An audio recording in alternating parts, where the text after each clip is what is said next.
Disclaimer. This story is a work of fiction created for entertainment purposes only.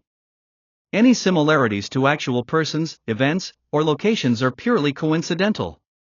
It was the third day of their summer getaway at Red Hollow Lake. Just a peaceful escape for Jenny and Carlos, no work calls, no deadlines, just sun, water, and each other. That morning, while walking the shoreline, they spotted something strange, an old wooden rental shack that neither of them remembered seeing before. It was tucked between two leaning trees, half sunken into the slope near the far end of the lake. Carlos pointed. "Was that here yesterday?" Jenny shook her head. "No. We walked this path already." Curiosity got the better of them. As they approached, the shack looked weather-beaten and crooked. Hanging above the door was a faded sign. "Boat rental, cash only, no questions." Inside, it smelled like lake water and rot. A man stood behind the counter, tall, pale, with thinning black hair and cloudy gray eyes. He didn't say a word at first. Just stared. Carlos broke the silence. "We're looking to rent a boat?" The man raised one shaking hand and pointed to an inflatable red dinghy tied beside the shack. "Take that one. It's ready." "No kayaks? Canoes?" Jenny asked. He blinked once, slowly. "Take that one." The couple exchanged looks but shrugged it off. They handed over cash and carried the red inflatable out to the water. It looked cheap but solid. The air valve hissed softly as they pushed off from the dock. Out on the lake, it was calm. Peaceful. They drifted slowly toward the center, laughter echoing across the water.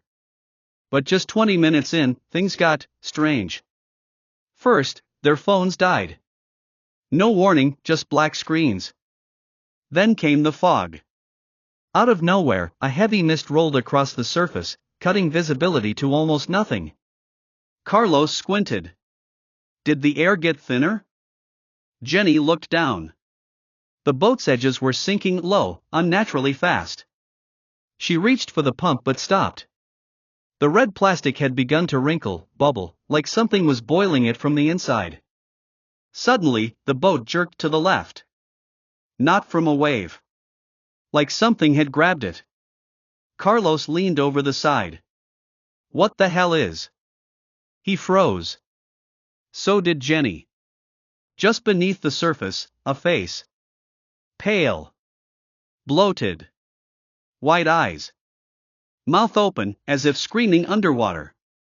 Jenny screamed. Carlos paddled wildly with his hands, the air hissing louder as the dinghy deflated in chunks. The fog thickened. Something scraped the underside of the boat.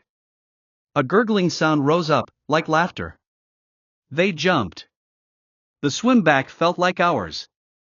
Every second, they expected something to grab their ankles.